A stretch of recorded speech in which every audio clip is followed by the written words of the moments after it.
Warning: the Mended Futures podcast contains stories told by guests that may be sensitive to some people. Viewer and listener discretion is advised.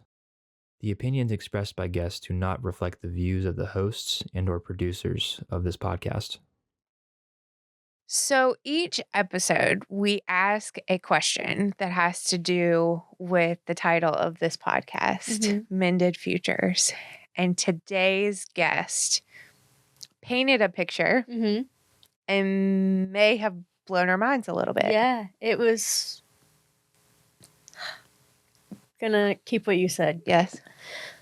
Today we had Sarah Phelps, who is the director of donor engagement with FIVE18, and like Allison said, she painted a very practical but impactful word picture for the way that she sees Mended Futures coming about in her family and her life. So I think it is affirming to hear that even though generations seem like long gaps, that we're seeing foundational changes in so many families who sit on this couch. yes. We hope you enjoy.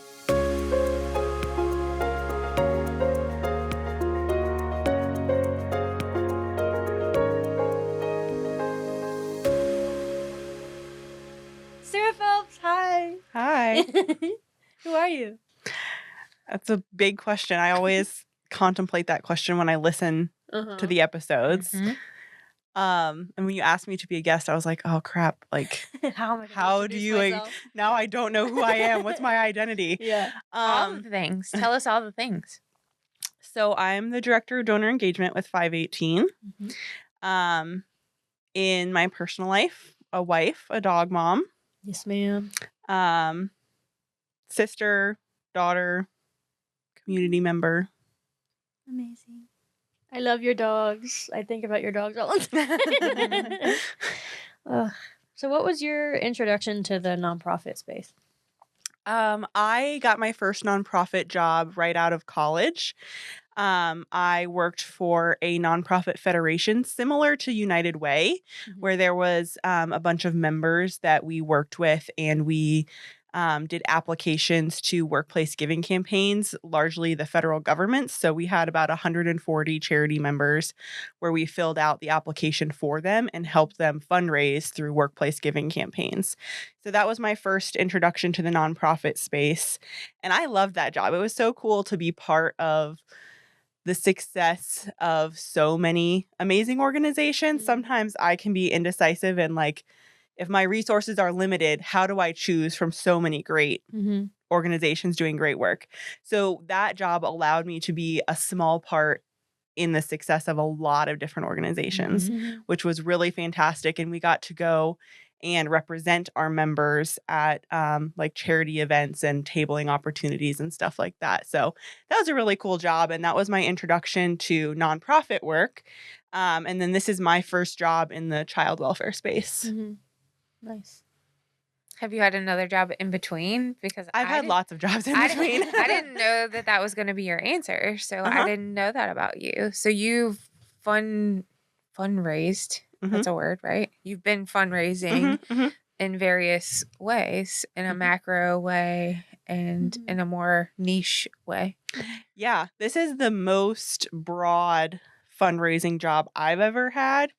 I've had lots of jobs in between. I've been a nanny. I've worked in kitchens. I've worked in a lot of, need to pay the bills kind of jobs. But after that, in my next nonprofit job, I was a grant writer. So all of my nonprofit jobs before this one have been very behind the scenes.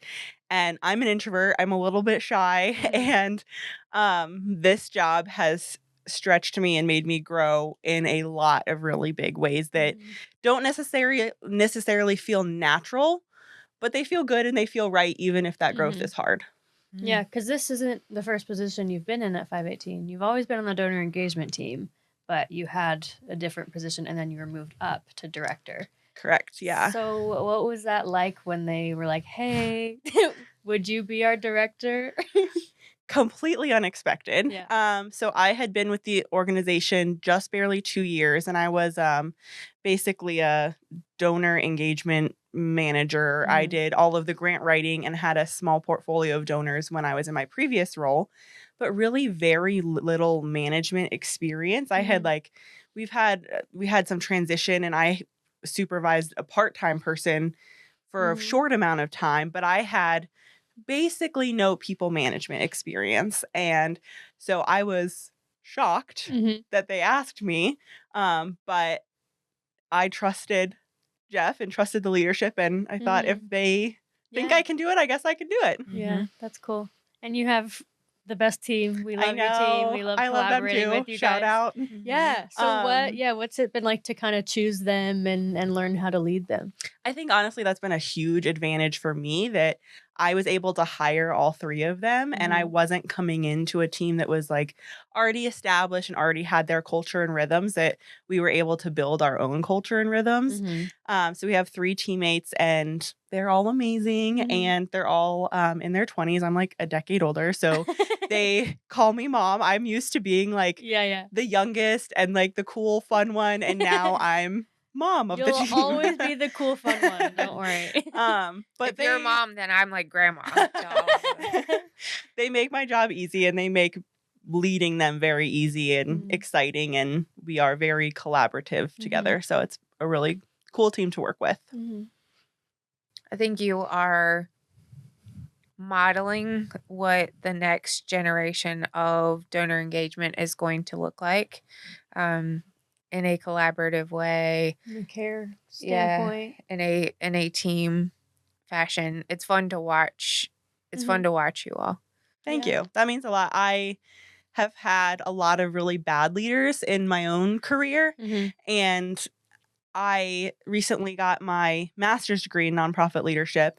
And between finishing that degree program and having this team now, I've discovered this like passion for leadership that I didn't know I had. And like I have discovered how exciting and fulfilling it is to help equip and empower them to do their jobs really well. And it makes me so excited to watch them grow and progress so much. It's like, it's so exciting and fulfilling. That's awesome. So have you sort of established like what your non-negotiables are in leadership? Like what are your priorities when it comes to leading your team? Oh, that's a great question. I tend to be a figure it out as I go kind of person. So Jeff has encouraged me to like kind of write those principles out and those non-negotiables. A big one is like humility and collaboration. And I will always be the type of person that if I don't know, I'm going to say I don't know, and we can figure it out together. But I'm not going to pretend that I know for my ego or whatever. So that's a really big one for me, and constantly learning. Like I'm a decade older than some of my peers in this team, and this is their first job out of college, and they can teach me things. Just because I've been in this industry for a decade and have a decade of work experience on them doesn't mean that they aren't going to have great ideas that I don't have or insight that I can't think of. So that's a big one for me, is embracing that you can learn something from everyone if you're humble enough. And I feel like you pursue a lot of learning on your own as well. Like you said, you just earned a master's degree, and I feel like every week, at least once a week, you're like, hey, I was reading this thing and I've discovered, reading about just kind of donor habits and what engages people the most. And you always come with like really good insight based on things that you're studying and learning on your own. So it's fun to work with you. Thank you. You too. Learning is a big passion of mine. And for my working genius, I think it's input, it's called, is one of mine. And it's just like, I want to collect all of that knowledge. Like I want to read all of the books. I want to know all of the things. And so my husband like gets really annoyed with me because I like always need to be doing something and learning something and having some kind of challenge. And he's like, can't you relax? No, I can't. I literally can't. No, this is fun. Yeah. Yes. And when you do, your dogs say, get up, it's time to play. Exactly. Where does your personal passion come from? And does it intersect with the work that you get to do here? Absolutely. So it's actually kind of a funny story. When I was a kid, My parents took me to a Stephen Curtis Chapman concert when I was 13, my first concert. And if you're familiar with his personal story, he adopted some daughters from China. And at that concert, they had just adopted their oldest daughter and came back, and they had talked a lot about it. I think they may not even have launched their organization yet, but they talked a lot about China's one-child policy and the need there and like the orphan crisis in China. And at 13, I felt the Lord put on my heart, like, this is what you're going to do with your life. Wow. And as a 13-year-old, I took that super literally to mean I will adopt a child from China specifically. And so like even through high school and college, like I wrote papers on the one-child policy and was like really interested in that. And in high school, I took a missions trip to Haiti and worked in an orphanage for about a week and a half. And that was really powerful. And I didn't really know what I wanted to do with my life, but missions work, specifically working with, you know, what I would call the orphan population, is something that I really had a passion for.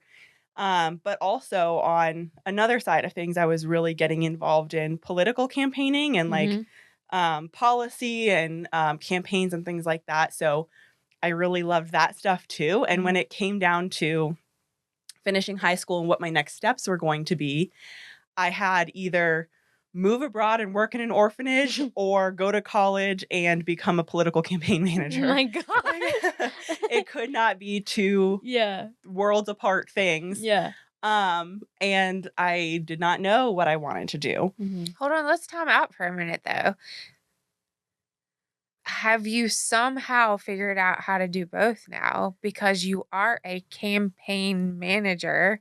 Here. Exactly. Wow. And you're dealing Spoiler with alert. and you're dealing with the domestic orphan crisis. So you knew your calling was for the orphan. And I want people listening to really think about the harshness, but the intentionality of using the word orphan. We've talked about that multiple times with multiple guests. You could say it in a nicer way, but you have a heart for the orphan. Yeah, absolutely. And so I think that's really neat, where you think they are worlds apart, campaign management versus working in an orphanage, and look at where you are now. Yeah, exactly. So exactly that. I, throughout this whole process, like I ended up going to college. I got into a school that I really liked, and I liked their government program. And when I went to college, I grew up in Florida and I moved to Virginia for college. I had never even been away for summer camp when I moved to college. And all of a sudden I was on my own after being homeschooled and now I went to the same church my whole life. For the very first time in my life, I had to make friends, find a community, and build that for myself. And it was hard. I did, but it was really hard. And that made me realize, you know, the career that I had wanted for myself as a campaign manager was moving all around the country, constantly working for different campaigns, and realized that that's not what I wanted. I wanted a community. I wanted stability. And then also just, you know, the political world, there's always a scandal. There's always someone who's going to let you down. The political world, it's a give and take. Like, I will compromise in this way in order to get this advantage in this other way. And it's always a give and take, and you're never going to get 100% of what you want. And that's how it works. And just becoming more disillusioned in that space. And I think it's important, and I think it has its place, but that's not what I wanted to dedicate my life to anymore. And that's where I kind of discovered nonprofit work, that it kind of marries the two. And as I worked on political campaigns, my goal was to get a candidate support with people's votes. And now I can work towards a cause and getting that support through people's financial donations. So it absolutely marries the two. And it's been really cool to use a lot of those skills, like the fast pace and the connection building and the events and like all these things that I really liked about political campaigns, I now get to do for something that's like a worthy cause. And, you know, to your point, when we talk about the word orphan, like my perspective on the need changed so much. Like I discovered, or I felt this calling when I was 13. It's been almost 20 years. Yeah. And so in those 20 years, being a child and a teenager and a young adult, like I couldn't go adopt my own child and, rescue a child from an orphanage in China at 13 years old by myself. And so I invested a lot of that into learning. And so like learning about the one child policy, learning about international orphan crisis. I mean, I was literally a teenager in high school reading books about adoption and international adoption and all this stuff. I did not know that, Sarah. Yeah. Oh my gosh. And so a lot of that has made me slow down a lot of my passions and learn and listen primarily, which is so important when we're talking about a population that you don't have experience in. And it's relevant for my job as well. But,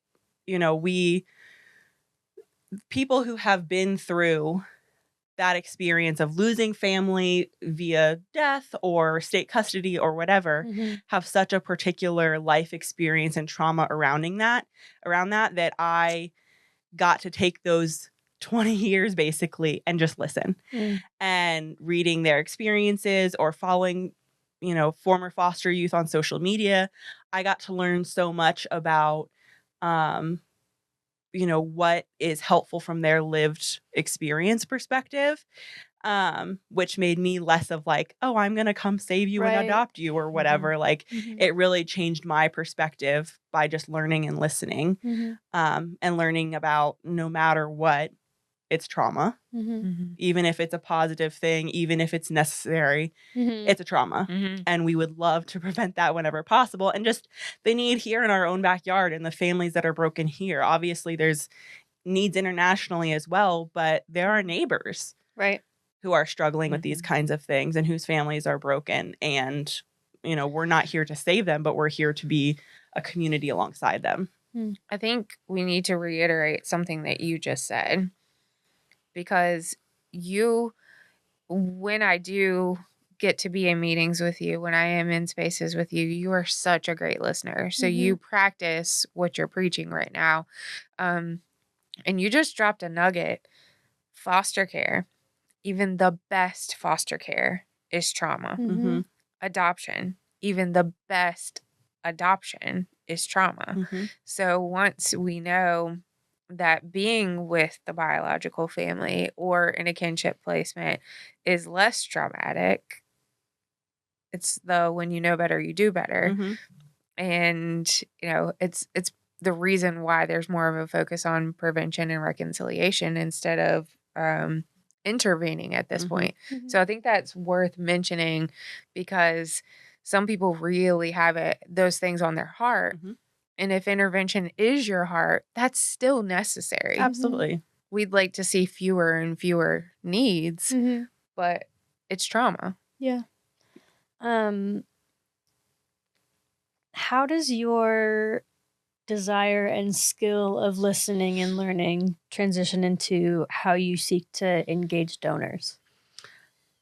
By listening. That's a great question. Yeah. I mean, so many people are so intimidated by fundraising. Me, I'm raising my hand. Yeah, it sounds really scary. And my introduction to a lot of fundraising stuff was grant writing and filling out applications. And that's, to me, people are also intimidated by that. But to me, that's like the easy stuff because they're literally saying, here, fill this out and we might give you money. Awesome. Easy. And I love a rubric. Yeah. And written rejection is so much easier than something face-to-face or over the phone for me. Yeah. And it's, like this is an institution that holds these funds and it's not money that an individual has given their blood, sweat, and tears for. Right. And we're taking from their personal, wallet. But I have learned so much to think of fundraising differently that has really made me excited about it and enjoy it. That, we are not here to beg or to convince or to take anyone's money. We are here looking for people whose passion and hearts align with the work that we're already doing and inviting them to be partners and fulfilling their personal passions and missions by contributing financially to this work. And that's really changed my perspective a lot, that like we're excited about what we're doing. They're interested in it. oh my gosh, I get to tell them about that and be part of something that they're already interested in and I'm excited to be part of. I love that.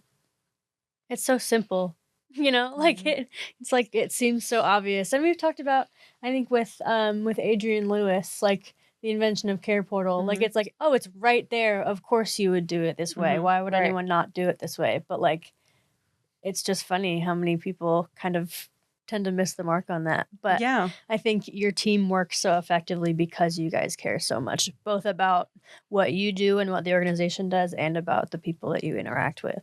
Yeah. It's all about they enable us to do what we do and we are enabling them. Not everyone is called to provide counseling services or work with kids in trauma, but they may have a heart for that. They might have their own work that they need to do in their day job and they have a heart for this and they can't go fulfill that, or they don't have the ability or they don't have the education, but they're still able to fulfill that heart through our work. We just get to help make them connected to it. And that's the really cool part. Yeah.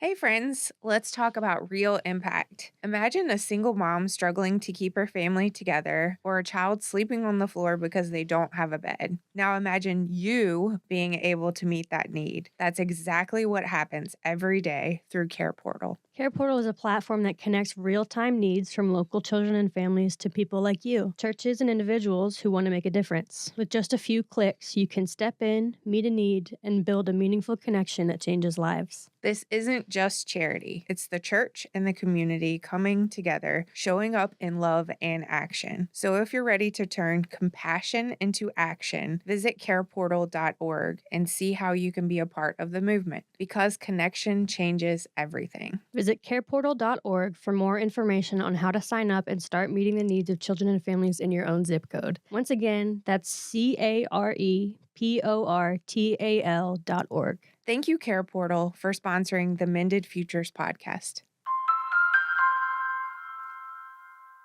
Do you have any stories or personal examples of how you get to engage with people through fundraising? Do you have any impactful stories that you could share? Engagement's hard these days. It's hard to get people to call us back. So I don't have as many as I would really like to have. We've had a few really cool ones. Liz, shout out Liz. Yes, ma'am. She had some really great interactions with a lady named Jean, who love Jean. Yes, we love Jean. She just talked about her own childhood and the hard things that she went through and how she has felt the Lord heal so much of her and give her so much that she's excited to give back to other children in need. And it's really cool to see other people stepping into their passion and their purpose through giving and through generosity. Yeah. Are there any, do you have any instances where you remember, okay, I really have to step out of my comfort zone here? Because you mentioned that you're an introvert. You've mentioned that you have to kind of get out there and network more than you're naturally comfortable with. Yeah. So I know people interview athletes and artists and stuff, and it's welcome to the industry sort of moment. So do you have anything like that? I feel like every time. Every day. Every day, basically. Every time I have to make a phone call. Every time. I mean, I grew up in a small southern beach town. I barely owned closed-toed shoes. I didn't, I was homeschooled, so, I hardly got dressed. Right. I grew up so, casual and, lower middle class, and I oftentimes feel, I won't use the word unworthy because I don't think it's unworthy, but I feel like these people are out of my league. Right. Like a fish out of water. Yeah, exactly. And so when I'm trying to connect with a company CEO or someone who's generational wealth and all this stuff, I'm these people are not going to want to talk to me. Who am I? I am not in their league at all. So I always have to work on pushing myself past those insecurities. And I don't always do that well, but I constantly strive to keep pushing those boundaries for myself. Yeah, that's important. I bet you're you're learning and growing a lot, literally week to week. Oh my gosh. Yeah. It's been so cool to see how God brought me this far. I mean, 4 years ago is not that long ago. And yeah, I could never imagine I would be in this position. And even all the things that like you've had to manage from an organizational perspective, like since you became director, like it's not been a simple year and a half, 2 years. What do you mean, a rebrand? Yeah, a rebrand, so many other things, a new building. Yeah. Put it on the list. Yeah.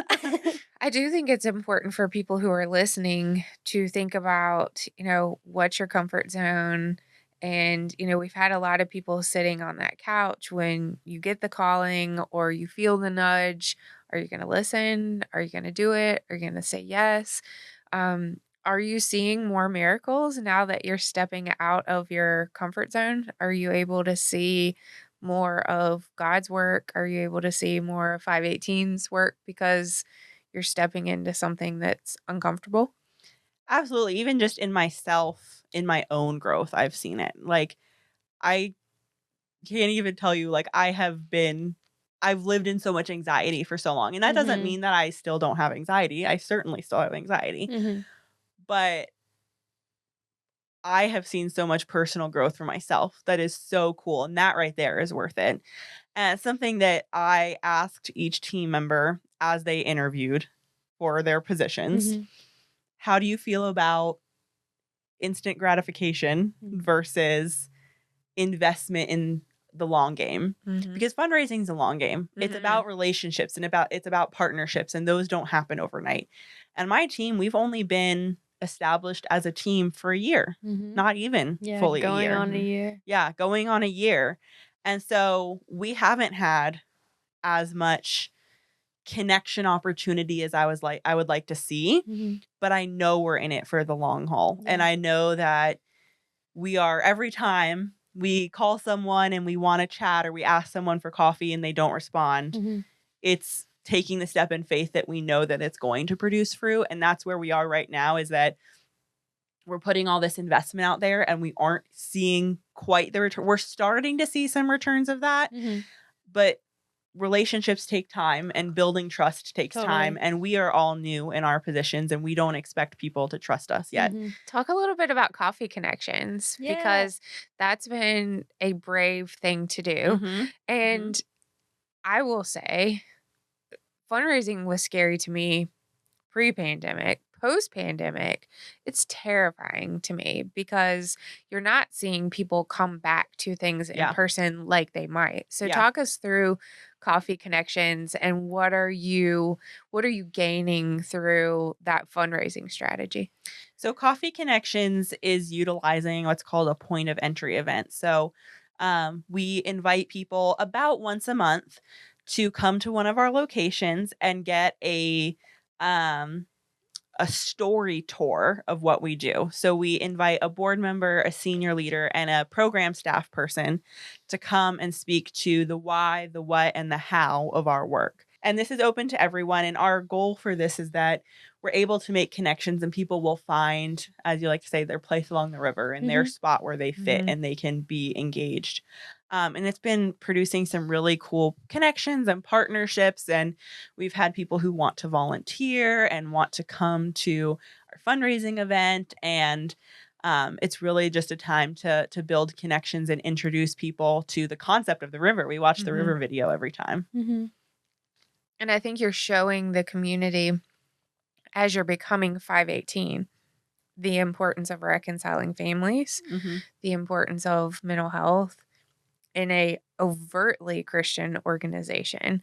So there's some powerful conversations that happen around a cup of coffee, a pastry, before people are headed out to work. And, the one that I attended, people were very genuinely invested and curious.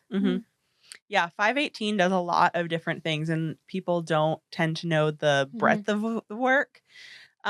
So we have them in Lynchburg, but we also usually during winter months we'll do a virtual option. So if you're not in the area, virtual works as well. But yeah, there's so many places to get plugged in. And like, that's what's really cool being a Christian organization. Like, we are able to do the work of Jesus. Like, so many, and this is another like personal passion for me, is like, so many Christians are concerned with like preaching the gospel and conversion rates, like, you know, Christian conversion, which is of course important. But I think back to like the gospels and how Jesus sent out the disciples to share the kingdom before his death. And I think about like, if he's sending people out to preach the gospel before he died, what is the gospel before the death of Jesus? And it's healing, and it's restoration, and it's abundance, and it's feeding, and it's love, and it's community. And like, to me, that's such a personal passion of mine, is that obviously we want people to come to know Jesus, but the way that people introduced Jesus to to the unknown people, but is through love and physical needs being met and emotional needs being met. And it's cool to be part of that here in this community. Are you the product of a Mended future? I am. I would say, yeah.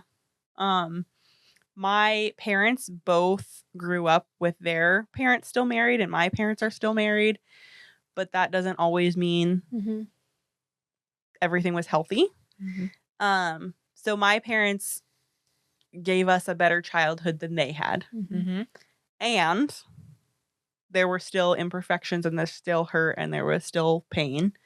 And one of your previous guests, I think it was the doula, mentioned like Maslow's hierarchy of needs. And I love that. I'm such a nerd. I love that. Yeah.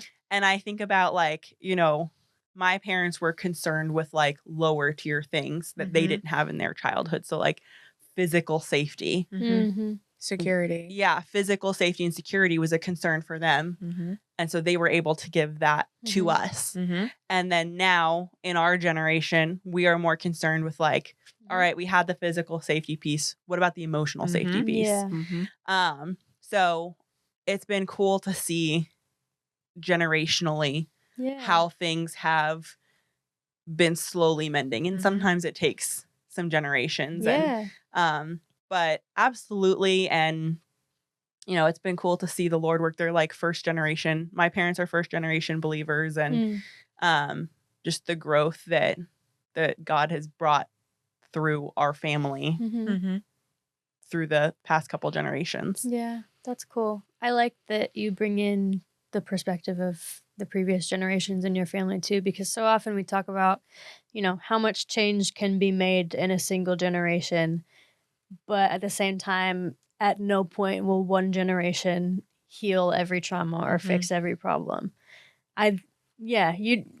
That made a nice like word picture. Like, I really get what you're saying of like, yeah, the next thing that my family needed was, you know, physical safety. And now we have physical safety. We can move on to emotional safety. Like, I think that's a really healthy perspective. Yeah. And it, you know, growing up and having different perspectives on that, you know, my parents would be like, oh, well, we provided you a roof over your head.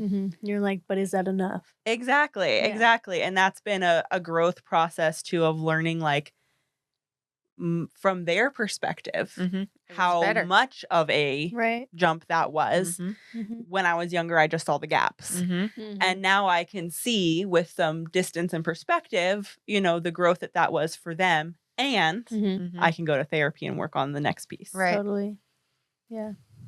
I love how differently each guest answers that question. And I like when we are able to ask it very open-endedly, because you answered in a way that I've not heard anybody else answer.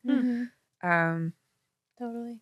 And I am affirmed when I hear the foundational changes that happen from one generation to the next. Each one builds upon the progress of the last, hopefully. And that's not a lot of time. No. When you think of the grand scheme of things, to foundationally make sure your children are secure physically, that's a huge step. Yeah, I feel like. And then next generation, emotional, that's huge from one generation to the next. Like if your grandparents weren't necessarily able to provide, or any grandparents unable to provide physical safety to their children, and then their grandchildren are focused on like counseling and self-actualization. Like that's a huge deal. Exactly. And we have the physical safety to be able to do that. And I think too, like, you know, marriage wise, like my grandparents had infidelity and like they stayed married, but they were not healthy marriages. And, you know, my parents were a little bit better. And like now my husband and I get to not only be a little bit better, but hopefully really good and really healthy. Yeah, that's cool. Wow.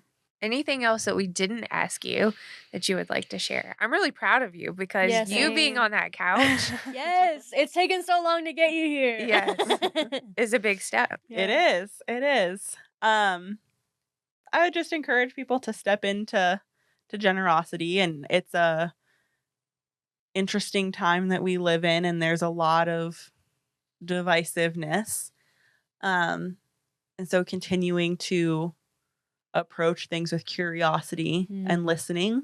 I love that. And generosity, like I said, rather than preconceived notions, I think is a big one. Be open to learning, like you said earlier. Exactly. Whether it's about the person next to you and your neighbor or even generations of nonprofit leaders at an organization. You know, when you think about where Patrick Henry Family Services was and where 518 Family Services is going, you see some big growth some big changes there. And I think it's important to not assume that because it was this way, like if you think about the history of orphan care, because it was this way, it's not always going to be that way. Absolutely. And inviting people into the space of getting to know the organization now and where they're going. Yeah. And I'm so excited to help push that into the future. Like, I'm a person that I like change. I don't want to do it just for the sake of it, you know, but I like change. I like growth in my personal life. I want to go and I can be that way in the organization as well. And I'm excited to continue to push us towards growth and being better. Thanks for being here. Yes, thanks for having me. you. Thank you for listening to the Mended Futures podcast, hosted by Allison Jordan and Taylor Melvin, produced by Liam Chafin, Sue England, Allison Jordan, Robert Day, Sully Jugar, and Taylor Melvin. You can find us on YouTube and wherever you get your podcasts. If you enjoyed today's episode, be sure to like, share, and subscribe to see more.